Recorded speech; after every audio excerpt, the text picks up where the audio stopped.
أعوذ بالله من الشيطان الرجيم.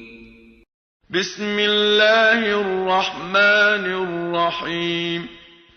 أرأيت الذي يكذب بالدين فذلك الذي يدع اليتيم ولا يحض على طعام المسكين فويل للمصلين الذين هم عن صلاتهم ساهون الذين هم يراءون